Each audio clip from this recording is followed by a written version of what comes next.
মই ধৰিত্ৰী সাজপাৰলৈ আপোনালোক সকলোকে স্বাগতম জনাইছোঁ। আজি দেখুৱাবলৈ লৈছোঁ বাম কটনৰ হাতে বোৱা যোৰা অফাৰ প্ৰাইজত দি আছোঁ। যদি পচন্দৰ ভিতৰত পৰে তেনেহ'লে স্ক্ৰীনশ্বট লৈ আমাক কণ্টেক্ট কৰিব। প্ৰথমে দেখুৱাইছোঁ এযোৰ পিংকত ব্লু কালাৰে কাম কৰা হৈছে। খুবেই মৰম লগা কাপোৰযোৰ ৰেগুলাৰ ইউজৰ কাৰণে একেবাৰে কম প্ৰাইজত দি আছোঁ। যদি পচন্দৰ ভিতৰত পৰে তেনেহ'লে স্ক্ৰীনশ্বট ল'ব আৰু আমাক কণ্টেক্ট কৰিব। খুব ধুনীয়া হয়। এখন হ'ব চাদৰ আৰু এখন হ'ব ইয়াৰে মেখেলা আৰু ইয়াৰ ছাইড পটি ব্লাউজ পিচ সকলোখিনি আহিব। এইকেইটা হ'ব সাইড পটি আৰু ব্লাউজ পিচ।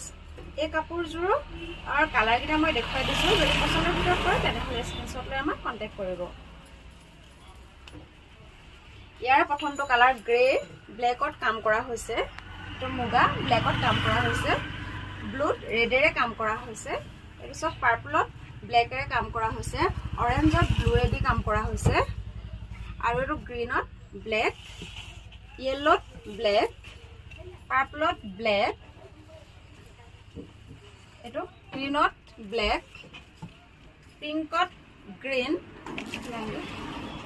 পিংকত ব্লেক, অৰেঞ্জত ব্লেক আৰু পাৰ্পলত ব্লেক আৰু গ্ৰেত ৰেড। যদি পচন্দৰ ভিতৰত পৰে ইয়াৰে যোৰাকেইটা তেনেহ'লে স্ক্ৰীনশ্বট লৈ আমাক কণ্টেক্ট কৰিব। আজিলৈ আহিছোঁ, ধন্যবাদ।